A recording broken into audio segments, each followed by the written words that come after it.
All right, good morning, and I would like to call to order the Pasco County Board of County Commissioners Penny for Pasco Joint Workshop with Pasco County Schools of March 29th, 2022. At this time, please silence all electronic devices, and please rise for the invocation and pledge.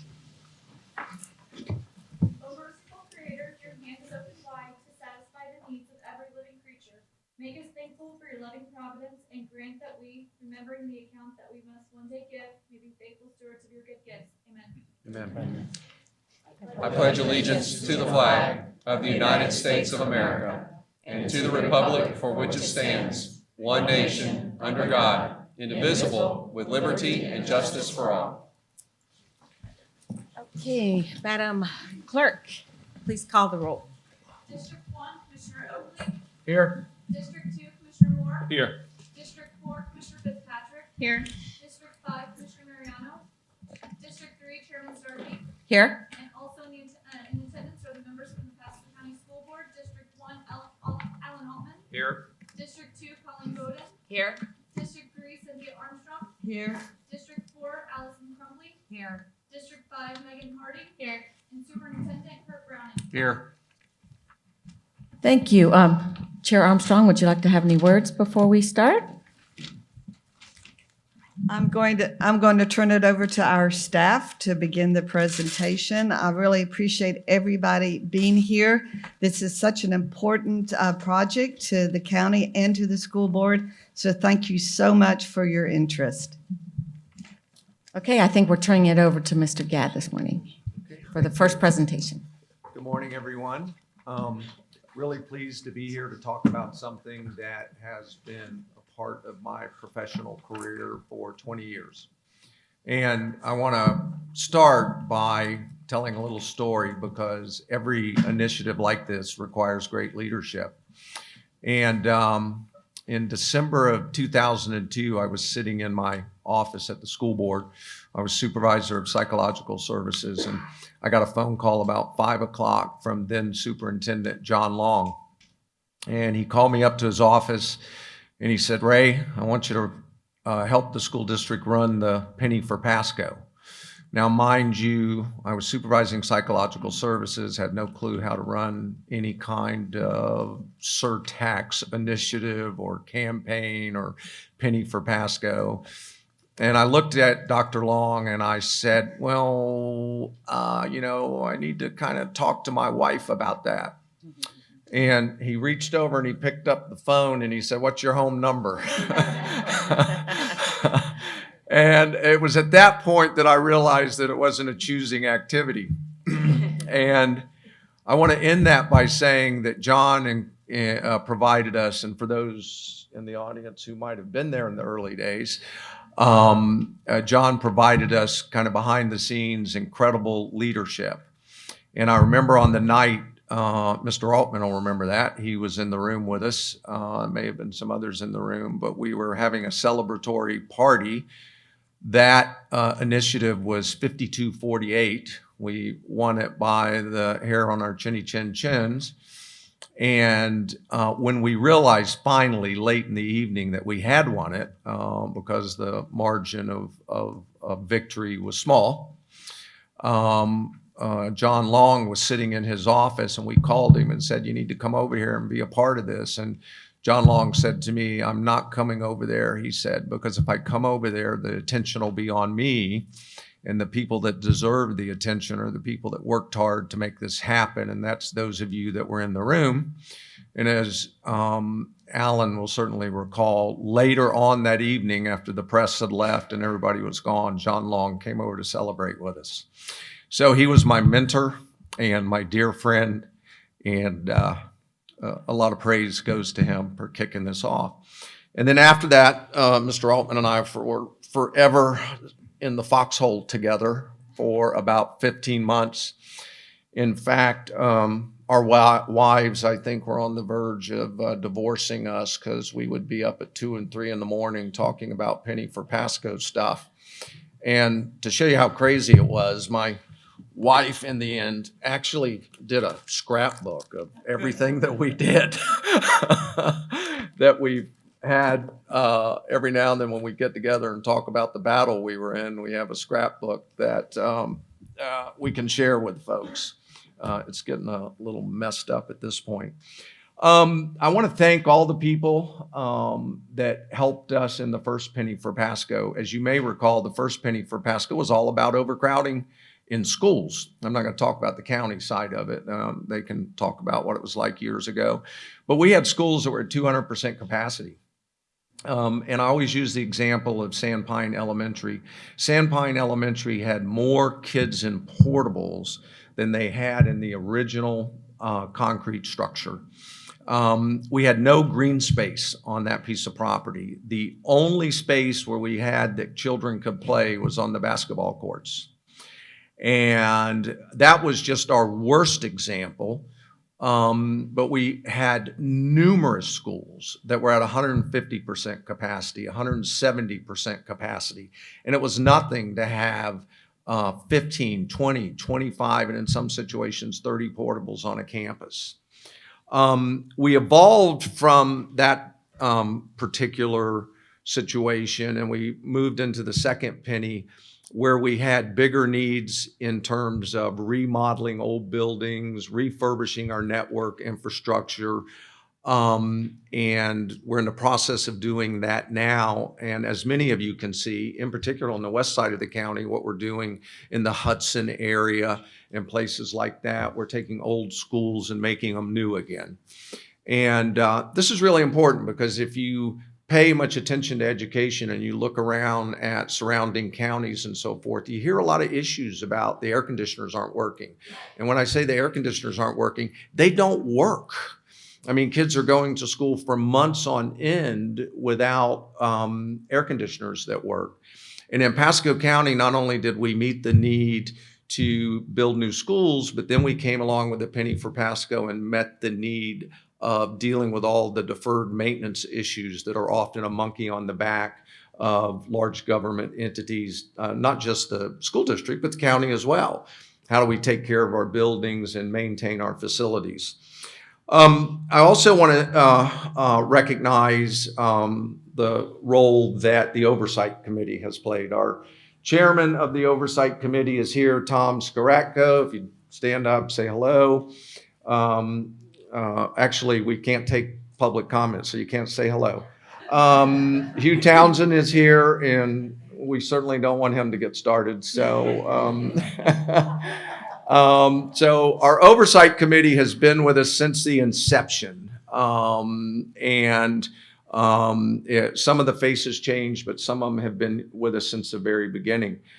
The original penny for Pasco also involved a citizens committee. And that Citizens Committee still exists and is still active.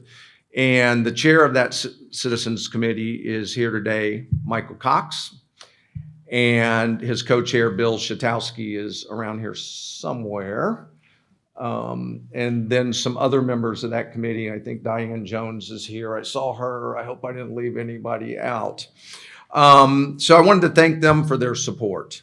And I also want to thank the folks in the county for their support through the years. People like Elizabeth Blair, who have kept all the paperwork and the details and interlocal agreements and all the resolutions and everything that we have to do from county to school board to city, and David Goldstein as well. And I want to thank David Goldstein because way back when, I want to say maybe in October-ish, we started working on ballot language and talking about this initiative. So even though we're here today, some of us actually started working on that a good while ago. And then, of course, Joanna Cheshire joined us, and we're happy to be working with Joanna on this project. I also want to point out that there are people out there in the community that have been particularly supportive, that are very much involved in this community, and that's the Tampa Bay Builders Association. The Tampa Bay Builders Association has not only been supportive of the school system relative to impact fees, because as board members know, we typically stand at the podium together because we work out our impact fee disagreements and come to consensus. And they've been very supportive of us. And in fact, the Tampa Bay Builders Association is also involved with our Citizens Committee. So kudos to them for the support. I want to point out that the school board only has 3 sources of revenue for capital projects, and that's our capital outlay millage, our impact fees, and our penny for Pasco. And those 3 sources of revenue together are what makes us successful as a school district in this county in terms of meeting capital demands. We need all of those. And when you look at districts that have been unsuccessful at maintaining their schools and so forth, it's because they don't have all 3 of those revenue sources, in particular in high growth counties. So all of those things are important to us, and we're going to talk primarily today about penny for Pasco revenue. But at the end of our presentation, we're also going to show you some information, not only about what the penny for Pasco will do for us, but also what impact fees do for us. Because it's that synergy that makes everything happen. It creates the whole. Because if I don't have one of those revenue sources, then I have to throw all those projects in a pot and prioritize them. And when I do that, some of them fall off the list. And it prevents us from being the kind of system that we want to be in terms of capital construction. So we're going to start off our presentation today. Ms. Swenson, our CFO, who has been our CFO for a long time. She has been a great CFO, and she'll be leaving us in April.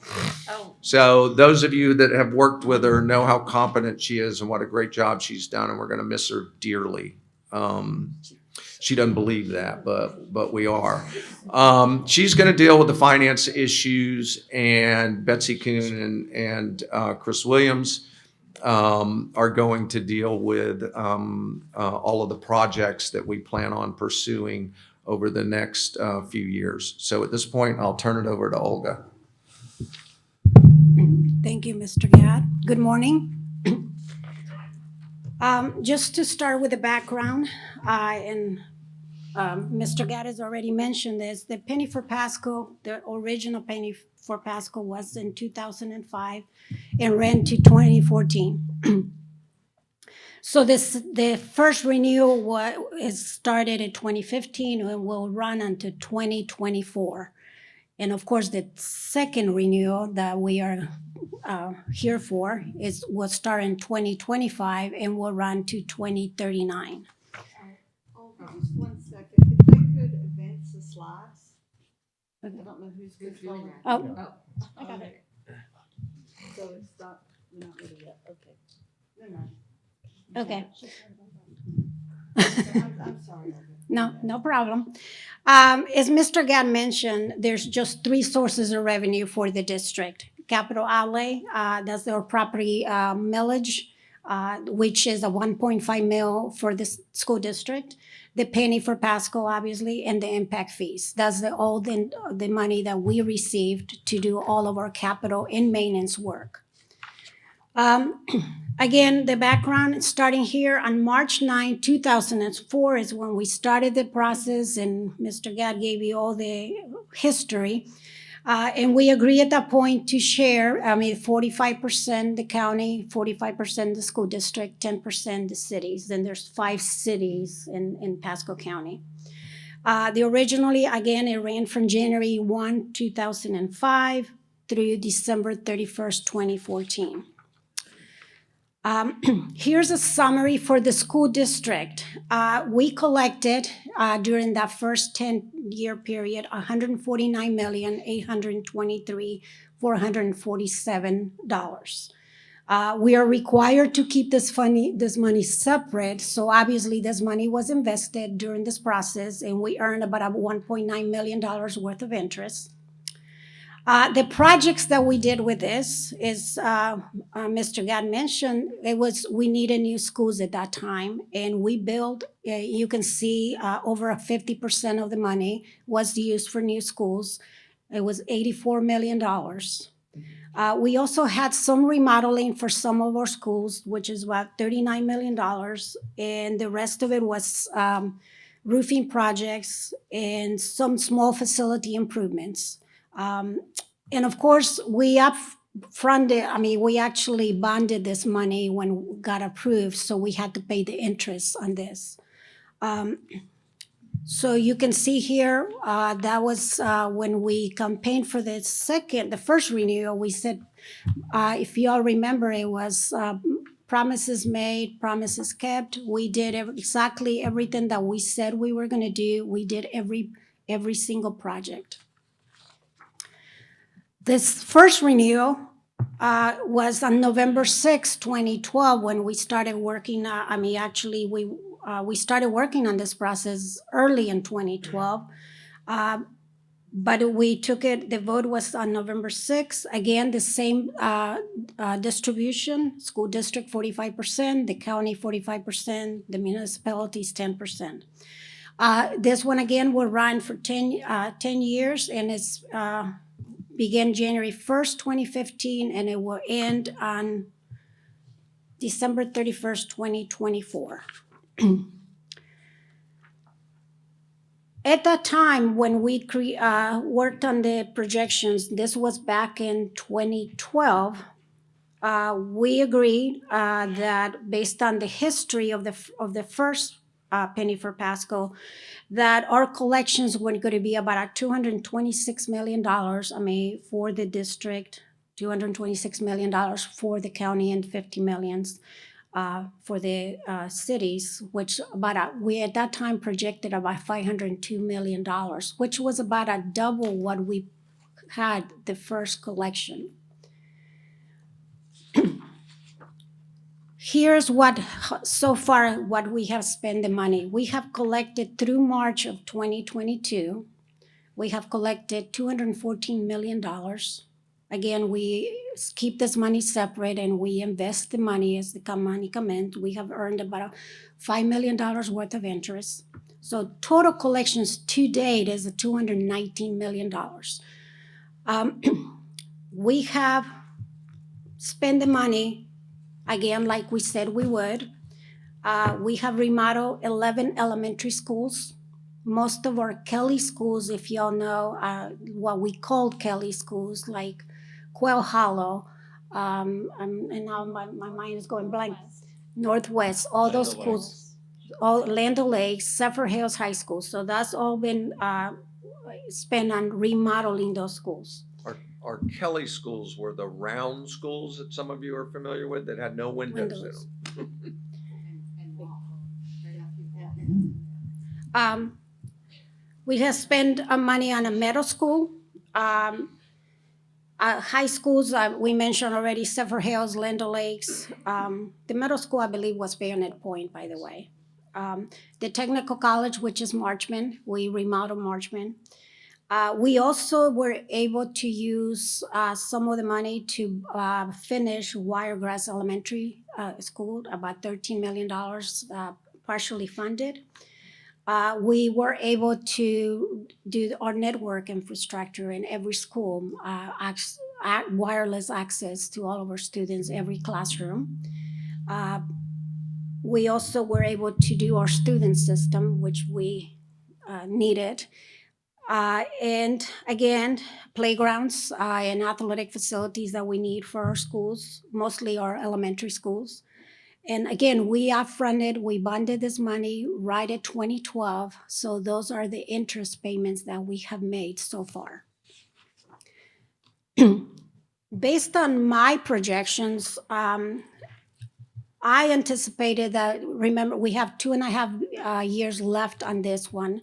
I'm projecting that we will get an additional $111 million, which will be mostly used to pay off our debt service or bonding that we did.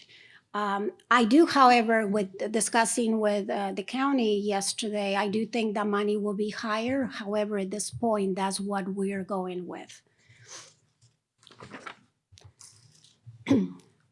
So it's fair to say the county has a more optimistic CFO than we do?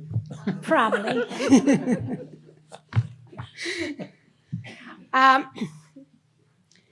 here is the, he always gets me. Here's our proposed timeline for this, and obviously we're on March 29, which is our meeting with the county and the school board, and the rest of the dates will be filled in as we determine this.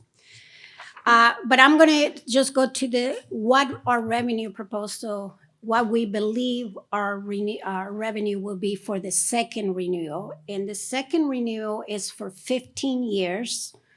In this time, we're anticipating about $1.9 billion, 856 million for the district, the county, and the cities, obviously. We use this projection, the county and us agreed to these numbers, and we're using a 2.5% increase. We do realize it might be higher based on the 15 years, but we're going with this number at this point. And I'm going to now turn it over to Mrs. Kuhn, which is going to go over the projects. Good morning.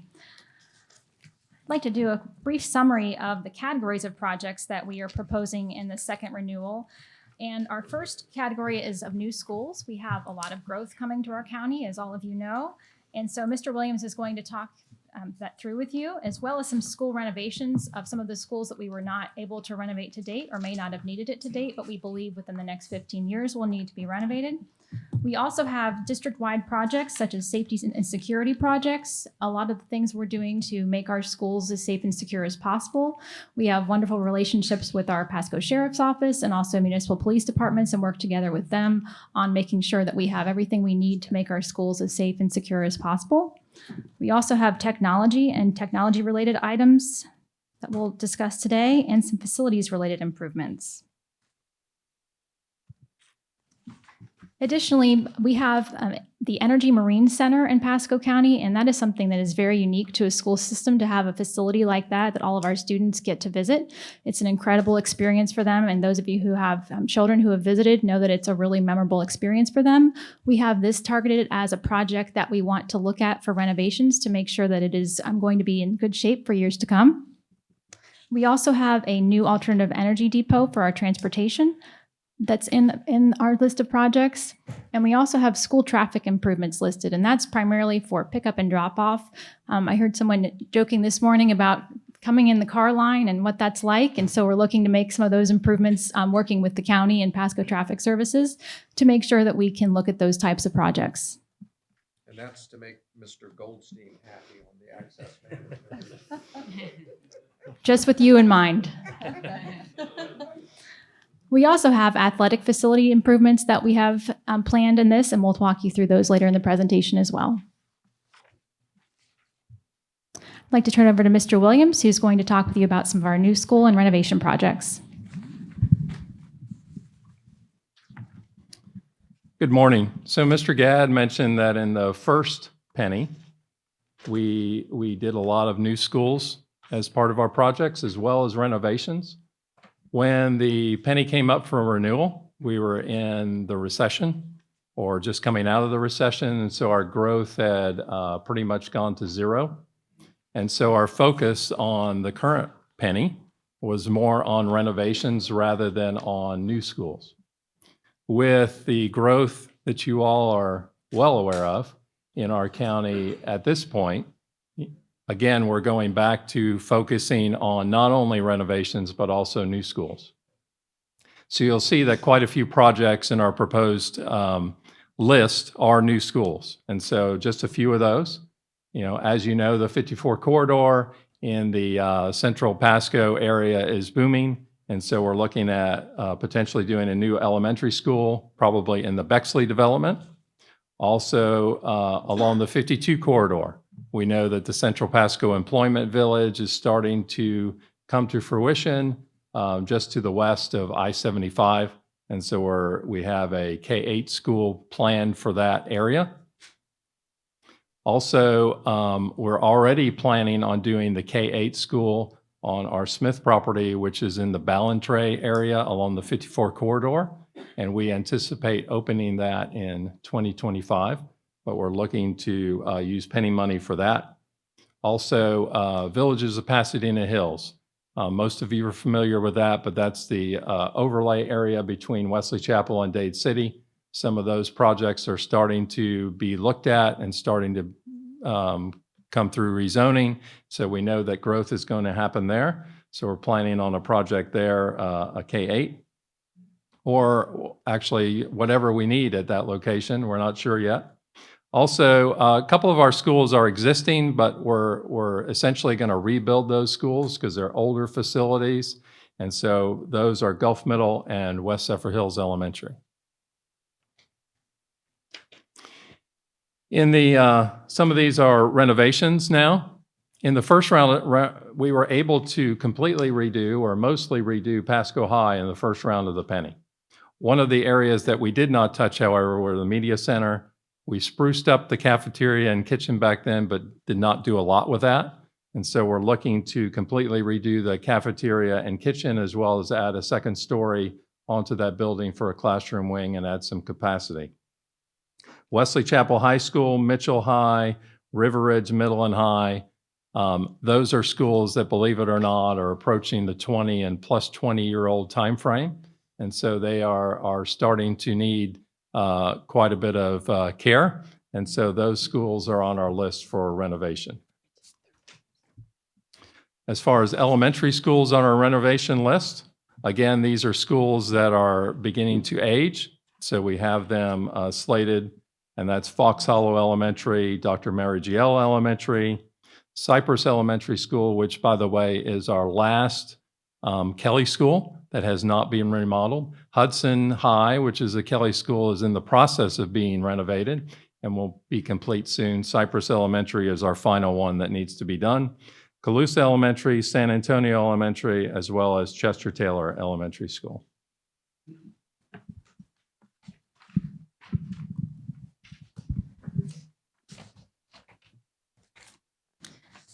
Thank you.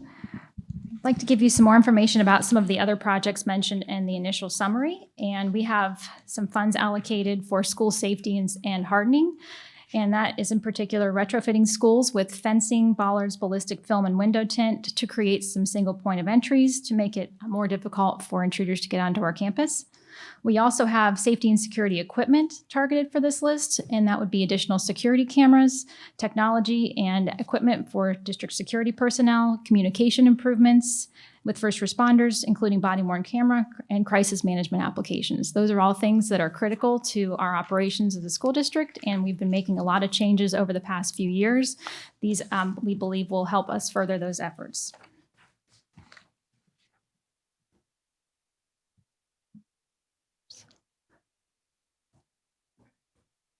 Additionally, as I mentioned before, we have the Energy Marine Center that we have targeted for renovations, and that is a facility that is unique to our school district that we believe is something we want to preserve and maintain for years to come. So we have the Energy Marine Center. We also have the Transportation Depot, and for those of you who may not know, we do have a compressed natural gas facility right here in Odessa area where we have 60 buses that run from CNG, and we are looking to go with another alternative energy station and bus garage in the central and east Pasco area. Additionally, school traffic improvements. Those of you who are in the pickup and drop-off line know what that's like, or who drive by them know that there's a lot of traffic issues around the area. We work closely with the county and sheriff's office to try to improve those as much as we can and look forward to continuing those efforts.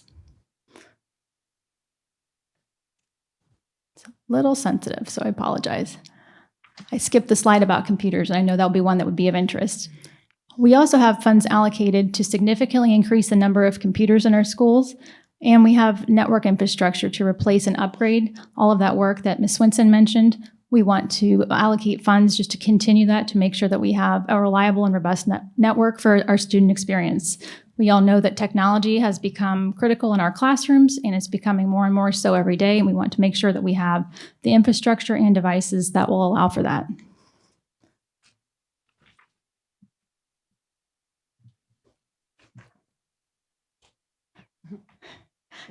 It's taken a minute to catch up with me. Okay.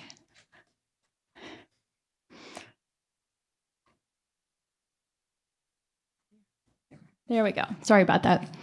We also have the PE equipment replacements, and so this is for new playgrounds and playground replacements. We know that new playgrounds cost about $55,000 from our experience with buying one here on the beautiful Starkey K-8 campus. And so we want to make sure that our children have access to safe playgrounds on all of our schools. We also have to replace them from time to time, so we have that allocated in our funds. We also have PE equipment as well. Additionally, we have school furniture is listed as a project to refresh some of our aging furniture in our schools around the county. And I wanted to note here that the average cost to fully furnish a school is around $750,000. And so we want to make sure we're able to look at those schools and target schools for replacement as we can. We do have a lot of schools with older furniture and furniture that needs to be replaced. And so we would like to have a system in place to be able to have schools be replaced more often. We have some schools with very old furniture. Those of you who have been in some of our new schools know that the classrooms don't necessarily look like they used to. When we went to school with desks and rows, there's a lot more movement in the room, and so this furniture will allow for that. I got it now. Additionally, for athletic facilities, we have schools listed here: Pasco High School, a new track, an upgraded football field, a stadium replacement, including new locker rooms and dugouts. We also have Wesley Chapel High and Mitchell High, a new track and turf field. Wiregrass Ranch High and Wesley Chapel, a new track and turf field. Zephyr Hills High, we have a new track, turf field, stadium replacement, dugout, and new gym bleachers. And then River Ridge High, we have a new track, turf field, stadium replacement, dugout, gym bleachers, field house, and concessions. And so some of you may know that some of these projects were done, we renovated the schools. We were not able with the budget to also do the athletic facilities. We wanted to target that for this project list.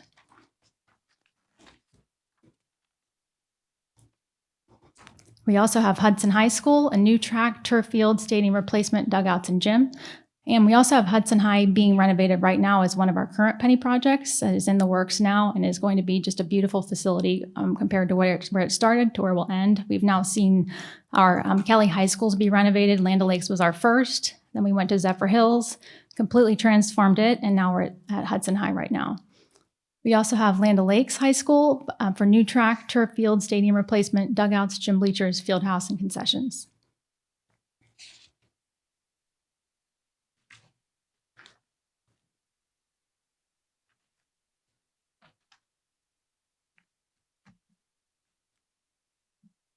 It's very sensitive.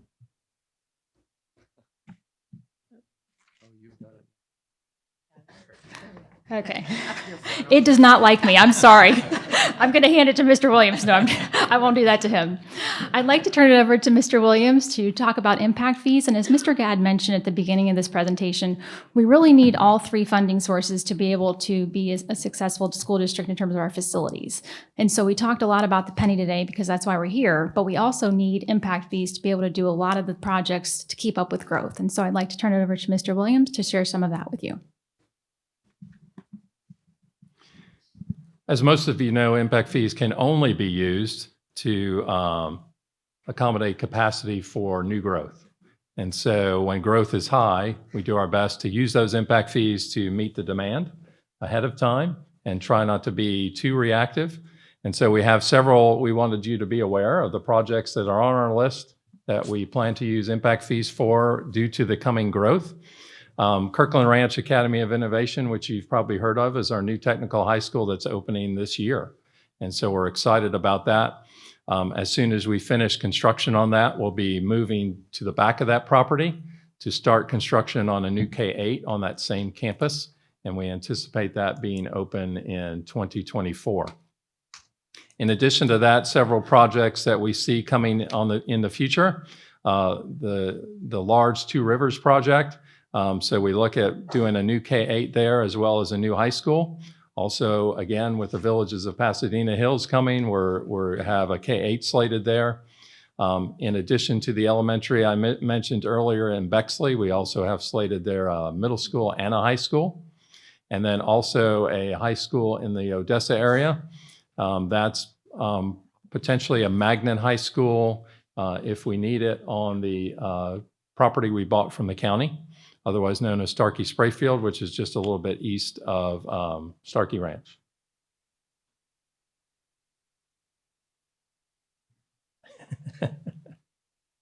One more slide. There we go. Also, since we can use impact fees to accommodate growth, a lot of times it makes sense to add a wing to a school. And we do that strategically where we think we need it. Also, as we mentioned, especially when we're looking to renovate an entire campus, we evaluate whether we think we'll need additional capacity at that school and try to do it at the same time we're renovating the campus. We did that at Zephyr Hills High School, and we did that at Atlanta Lakes High School. So we've done that at several high schools. These are potential classroom wings that we think we might need in the future. And so that's Seven Springs Middle, Chester Taylor Elementary, Wesley Chapel High, Mitchell High, Centennial Middle, Wiregrass Ranch High School, West Zephyr Elementary, Waitman Middle, as well as the Hudson campus. And we've already slated to do a wing here at Starkey K-8. Thank you.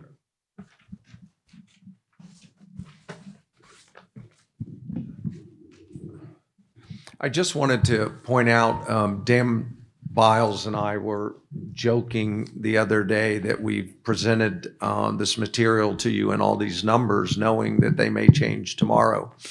Some of the numbers you may have seen by our school sites might have looked a little hefty, but I need you to remember that we're talking about 5 years out, 10 years out, 15 years out. So we're trying to make projections about construction cost.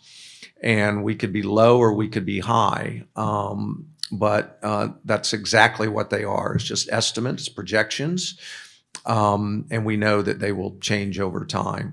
Additionally, I just want to briefly mention the wings.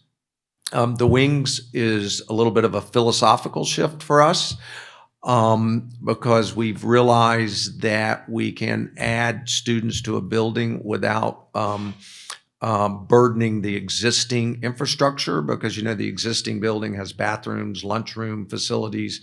And so you have to make sure that the wing you build doesn't overburden the infrastructure that was originally put into that building. And so our wings generally run from 200 to 400 students. And the philosophical shift is, why disrupt a whole community and get everybody angry at you if you can build a wing on a school before you make a zone change, which we thought makes some sense. We'll see if that philosophical shift holds true in the future. It won't fix everything, but if we can just tweak population growth in an area with a wing as opposed to building a new school, it makes good sense. And with that, Ms. Armstrong, I'll turn it over to you, and we're done with our presentation. All right, before we take questions from the board members, just wanted to recognize a couple of people. We talked about the cities being a part of this project, and that's something we're going to be working closely with them and promoting this. So I do want to recognize that Debbie Mans from the city of Newport Richey is back in the back there. Really appreciate you coming for this presentation and look forward to working with the city. The other person I'd like to recognize, again, because it's such an important part of our process, is our Penny for Pasco Oversight Committee.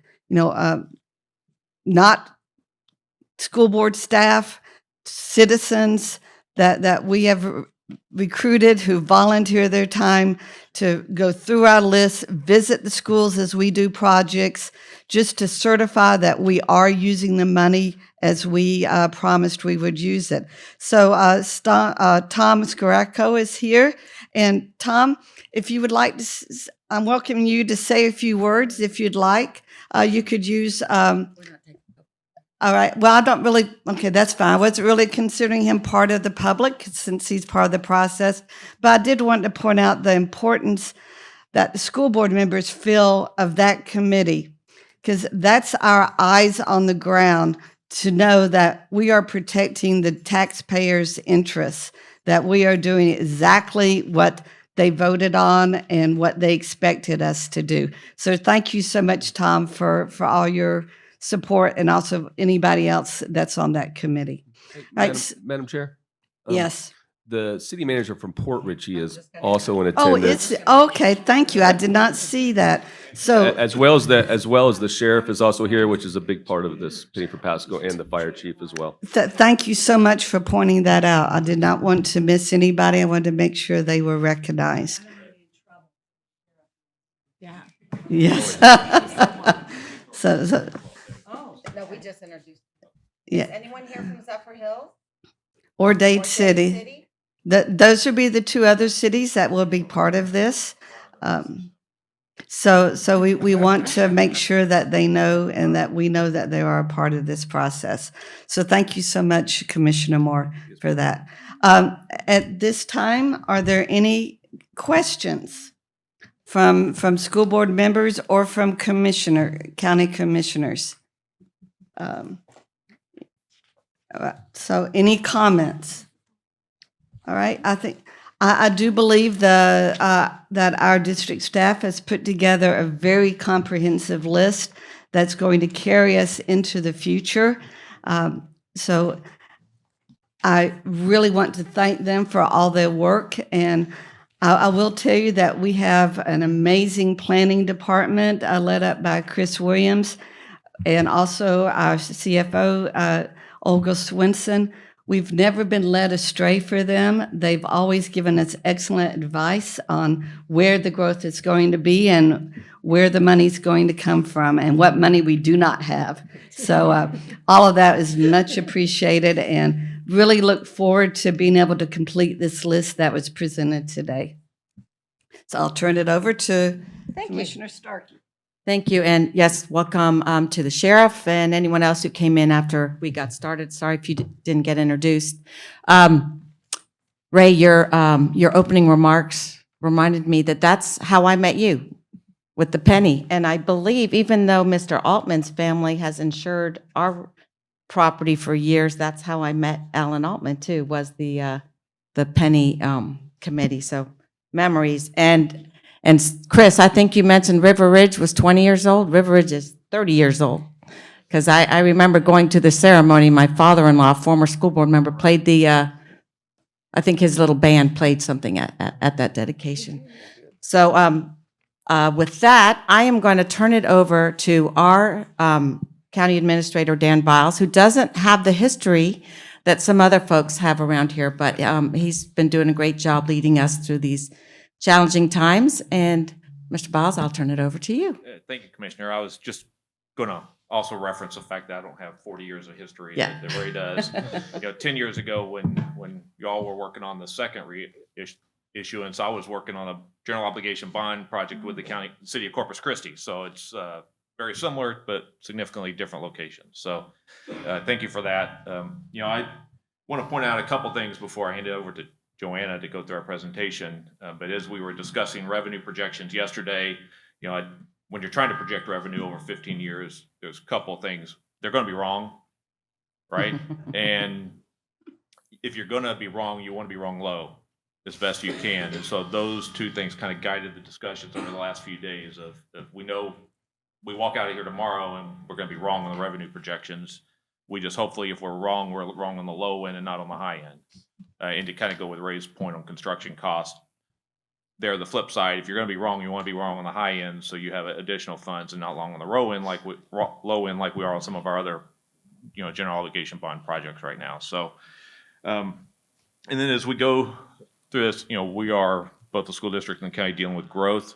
We also use impact fees to pay for growth in certain of our areas. Some of those may not be sufficient, and we're working through that process, namely parks and in libraries on those. But this helps pay for a lot of those things from the transportation perspective, or frankly, the ELANT piece. What most people don't realize when they see all the growth going on is that 23% of this county is locked up in state or county hands in conservation and will not ever be developed. I mean, it's a quarter of the land in this county, which is pretty significant based on the growth you see going on that will always be set aside.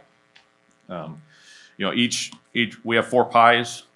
We split our piece into 4 pies, which we'll go into in a second, but each one of the pie owners is here in the audience, from the sheriff to the fire chief to engineering services, who kind of manages the transportation piece, to OEG, Office of Economic Growth, who manages our economic development piece, and then Parks is here on the ELAMP, and what we've added this time for discussion, which is a little ability to do Parks Capital in the future. So I think that hit my points. I want to introduce Joanna. She came on board a little more than a year ago, and I think one of the first projects we gave her, even back then, was, hey, you're going to need to run for me the penny reauthorization, because that's a countywide initiative, not just a branch initiative. And so she's been great working with the school board and a lot of our other partners in this. And so I'm going to turn it over to her. We'll kind of run through our high-level discussion of what we're doing. Some of our priorities are unpredictable, right? We don't know where the next economic development project's going outside of a small project at Ridge and Suncoast, which we'll talk about. We don't know where the next conservation purchase is going, because we don't know the next project that comes in with wildlife corridors. So some of those are unpredictable. The transportation priorities, frankly, we're going to work off the MPO's priority list, which the board members sit on, county commissioners sit on. So, some of that you'll see there, but some of that it's unpredictable. And then fire rescue and the sheriff use it mainly for innovative equipment and vehicle purchases to bring in the next level of technology into the sheriff's office and into fire rescue, which you've seen if you've been out and around. It'd be both the fire stations and with our deputies. So with that, I'll turn it over to Joanna and let her walk through it. Thank you, Dan. Joanna Cheshire, Chief of Staff, County Administration. I first want to thank the team. Many of us were not here for the past pennies, so there was a lot of mining of information and collaboration. So thank you so much. I couldn't have done it without you. I'm going to start by reviewing the ballot language and talk about how the penny is distributed as a whole, and then specifically the county portion, including a very high-level presentation. Just like what Dan said, a lot of this we cannot foresee. So a high-level presentation of where we are with the current penny in each area, and then where we'd like to go if the penny is renewed. I'm going to close with some next steps for your consideration as well. So here we have the proposed ballot language. I do want to point out two things that I highlighted here. There's two notable differences from the last penny. We are extending this one for a 15-year renewal instead of a 10-year renewal. This is, the third time it's on the ballot, and we feel confident with the past support that we've gotten to extend this for 15 years. We're also adding parks and recreation infrastructure, like Dan mentioned, for Parks Capital, because in addition, bouncing off of extending it for 15 years, we do have, and considering we have a healthy start to ELAMP and the unpredictability of land acquisition, we don't want to arrest ourselves with that specific usage, and we want to be able to do things so residents can enjoy those areas. I will say that the resolution part of this can be very specific, and we can outline that we want to prioritize ELAMP as sort of a waterfall priority, ELAMP first and then parks infrastructure after. So this is basic, you know this. These haven't changed, 45% for the county government, 45% for schools, and 10% for our cities. It's the same distribution as the current penny. Now a deeper dive into the county distribution. Our allotment is divided into 4 areas: economic development, public safety, ELAMP, and parks and rec infrastructure, and transportation. So these percentages are the same distribution as the current penny. And I'll do a deeper dive now into each one of these areas, starting with economic development. The projections that we went through showed that we can expect over the 15 years a total of a little more than $171 million, with a yearly average of $11.4 million. Now, the Jobs and Economic Opportunities Trust Fund is the mechanism by which we can fund these economic development projects that improve the local economy. Proposed projects are required to apply, undergo a review by the county commission, and comply with the Pasco County Target Industry Job Creation Incentive Ordinance or any other criteria developed by the county commission.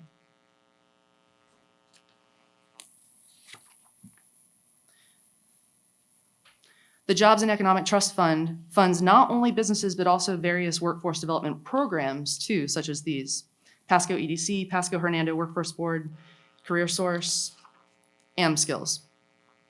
We have been able to fund several successful projects, but in the sake of time, I will highlight a few here. First one being Herod Properties, Asteria. This is 235,000 square feet of speculative industrial and office space. Total penny for Pasco funding has been $7 million. Contribution to county GDP, $32 million, and total capital investment, $26 million. This is a prime example of a successful economically supported project. It's 100% occupied and meeting the jobs target of 400 jobs. Next is Mettler Toledo. This is 250,000 square foot state-of-the-art manufacturing facility. Our total penny for Pasco funding was $7.6 million. And this is the best example of an economically supported primary target industry project, as they've added more than 100 jobs exceeding the forecast from their executed economic incentive agreement. And this one needs no introduction. 16 million square feet of industrial, medical, research, office, and commercial development. Penny for Pasco funding, $25.7 million. This research lab and medical office will create 14,500 new full-time jobs. So as Dan mentioned, the specific future economic development projects can be quite confidential, and it's difficult to estimate exactly where these new projects will be done out until 2039. But as you've seen in the highlights, our economic incentive projects have an average return on investment of $12 to every $1 of economic incentive. Next, we'll go to public safety. Please note the funding of public safety, which is 20% of the county's allotment, is shared 50-50 between Pasco County Emergency Services and the Pasco Sheriff's Office. So these projections are the same as economic development pocket, which were both 20%. Here's a list of vehicle and equipment purchases, including a new ambulance and brush truck. We were also able to fund the development of Fire Station 13 on Old Pasco Road in Wesley Chapel, just to name a few. Now, many of these periodic wholesale equipment replacements are on a 5 to 7 year cycle and must be replaced periodically, so that'll be a continuing purchase. We plan on using future penny for the public safety pot for items like firefighter safety, patient support, and various technology.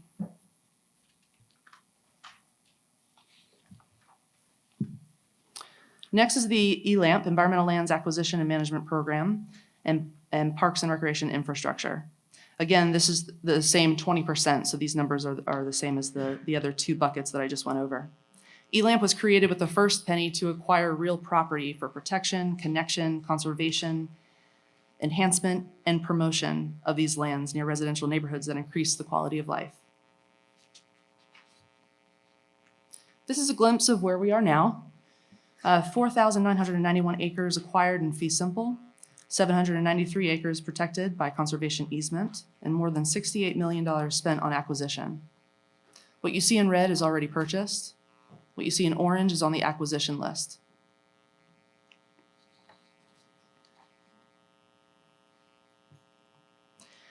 Now we're going into the future penny here for ELAMP. These estimates are based on the projected penny revenue for the current penny and the next, and projected land values. We did the best we could. We were conservative with the projections for the next penny by starting with an average annual revenue and increasing by 5% across the 15 years. Land values were based on an average value now with a 3% escalator. I just want to put a reminder in here now that ELAMP program is priority due to the unpredictability of land acquisition. We talked about in the resolution being specific with the waterfall priority of ELAMP first and then Parks Capital next. That brings me to county projections for transportation. This is the last pot of money for us, which is at 40%. So you will see this number is much larger than the other three buckets. A total of $342 million over the 15 years, a yearly average of $22.8 million.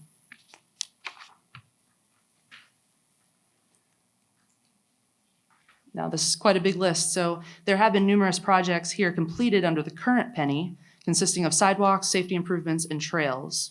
And here are just some notable projects we've completed.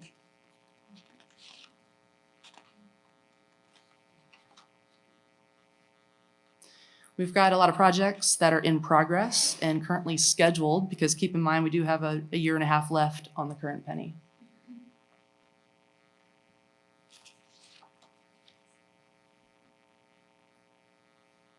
For the future penny on transportation, I want to point out the first one here, Countywide Multimodal Needs Study. This is the first time we're doing one of those. And in the last citizen survey, it showed citizens have an interest in getting around the county in ways other than just their car. And so doing this study will really lay the groundwork for what we want to do in the future with our transportation dollars. Also, multimodal transportation improvements such as sidewalks, multi-use paths, bicycle lanes, bicycle trail connections, sidewalk gaps, providing connectivity, and safety operational improvements like ADA accessibility improvements, roundabouts, intersection improvements, paved shoulders, bridges, roadway lighting. And I just want to close with next steps. On deck, we've got the interlocal agreement is the next step. That just will show that we're working together and we're committing to the resolutions. We plan to do that in May. Next is the ordinance, which amends Section 102 to update with the new penny, updates our allocation proceeds, extends the duration out to the new date of December 31st, 2039, and we ask the SOE to put the referendum on the ballot.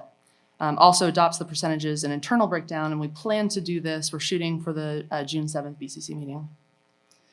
And then the resolution, like I mentioned earlier, is our time to get very specific of how we want to spend this money. It's a further commitment, and it's a requirement of the interlocal to do the resolution. We'll do that shortly after the ordinance.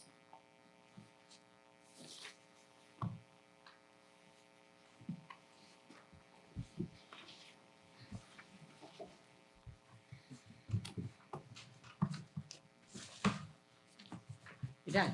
Okay, I'm giving the sheriff a signal to come sit next to Allison Crumley over here.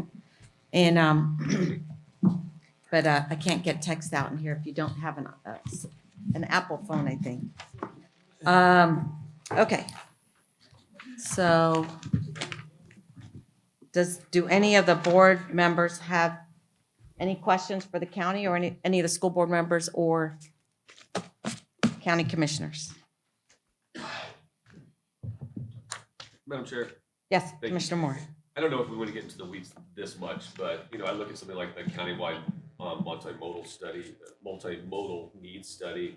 To me, that looks like a situation where we could probably team up with TBARDA, Regional Planning Council, piggyback on one of their current contracts, because again, we have these agencies out there that are supposed to be working for us that we're already paying. There's got to be a way where we could have that cost savings to our citizens to work together in conjunction possibly with them. I know they're working on a study on 19 now, which obviously, why would we go through the same process on State Road 19? Yes, Commissioner, we use this money and other county funds to leverage outside agencies' funding, whether it's the state, FDOT, or federal funds. This is something that would just be part of the bucket that we use to fund something like that. Many of our projects have funding sources that are a variety, either with county money or county plus state or county plus state plus federal money. So we do it pretty consistently. But the transportation, kind of the commitment is we're working off the board and the MPO's priority list. You all set that list with the MPO, and we would work through those kind of priority lists with the penny projects on the specific areas that we have on penny. Yes. Does that answer? Yeah. School board member Crumpton. Would you mind moving the microphone? Just to add on to that, since you brought it up, I was just curious, and I think you may have answered, you are already doing ongoing types of these studies for transportation? Yes, ma'am. Since isn't that what everybody talks about right now? Right. Yeah, so, okay, thank you. We don't have to wait till 2025. Well, and we leverage other funds Right. constantly anyway. And frankly, I would guess that the percentage of the funds in the study is much less than the safety and the improvements and the right-of-way acquisition. So that's a very small portion. Safety improvements, the trails element, sidewalks, those kinds of things, because your impact fees go to additional capacity. So this supports other elements of that. But I will take that suggestion to TBARDA. Yeah. Thank you. Madam Chair?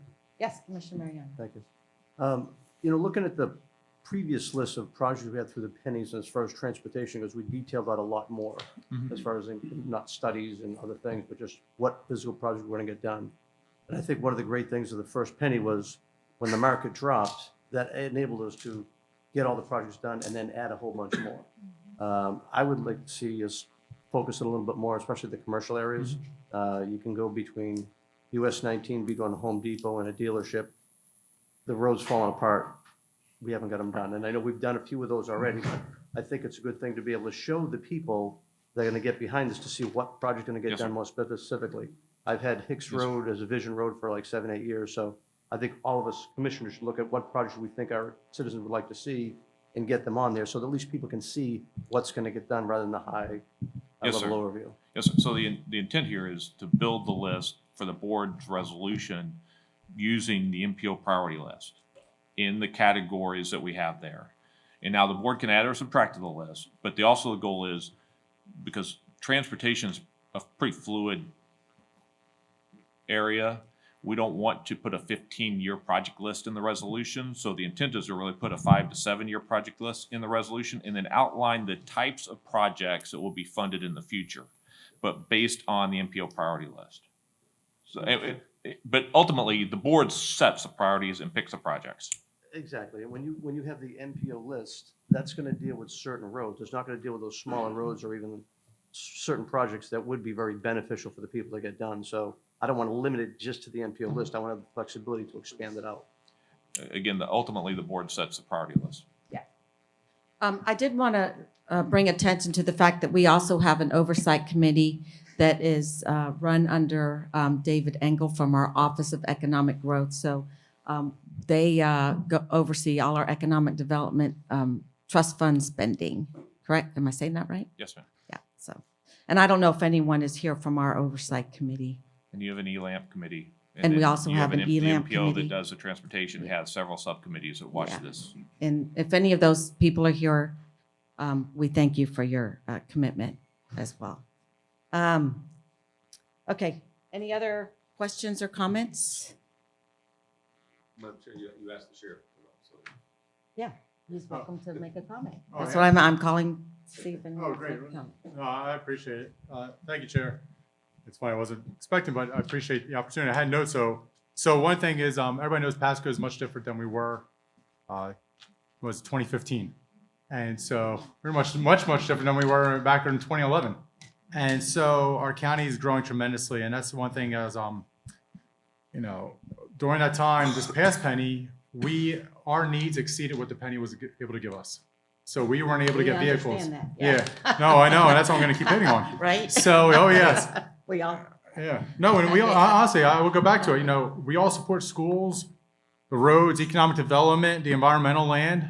But I'll talk, public services, the county public services, reach out to homelessness, fire rescue, the county jail. Those are all things that, within county services are exploding because of our needs. Our county's growing so quickly.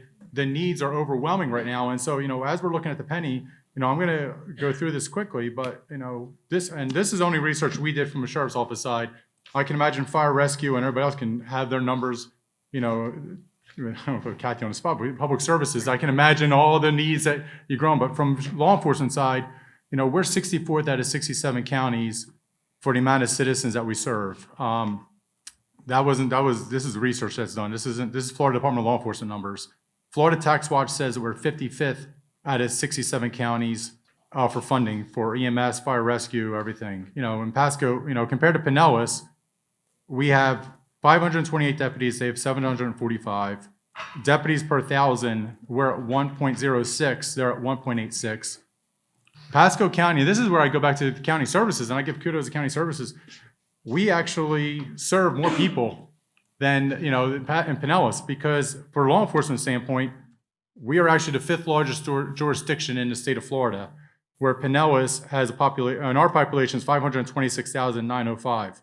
Pinellas is 12th at 275,985. And so, if you look at our budget in Pinellas, and this is the same Commissioner Chairman, you made this point years ago when you showed up. I never forget you did that diagram, the fundings. I never forget that. And so law enforcement's the same way. Without including the jail, the sheriff's office budget is $105,900,000. Pinellas is $190,700,000 just for law enforcement services.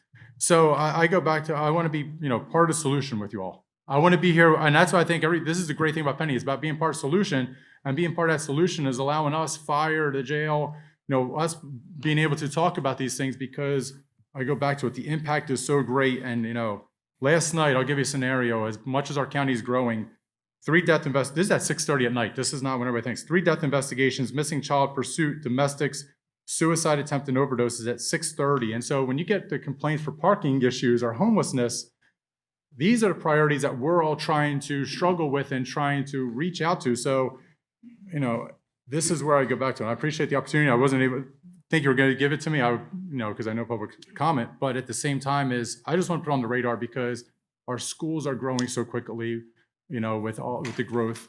Our needs as a community are growing so quickly as a need. And so when we're looking at the penny, maybe we don't always have to do it the same way. Maybe we could adjust it different ways to address some of these needs.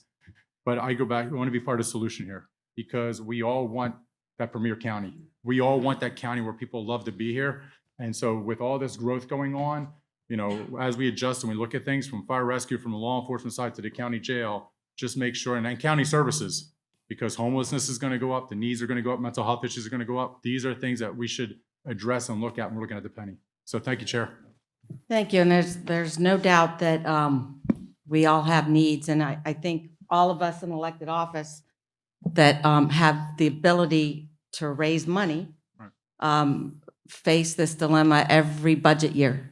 And, how do we fulfill all the needs of the county, but keep the mantra of what we have here in Pasco County? And we are a very, I think we could call ourselves a pretty conservative county that has low taxes.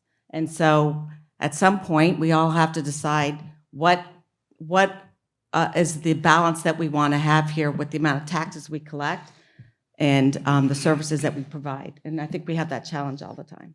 Great point. Did you want to speak, School Board Member? At the end, when you're done. I wanted to make sure that the superintendent of schools had an opportunity to speak. So you don't have to. No, I never miss an But I opportunity tried to to text speak. you and the message failed. So I definitely wanted to make sure you had an opportunity. No, I'm fine. I jest. Just a couple of things.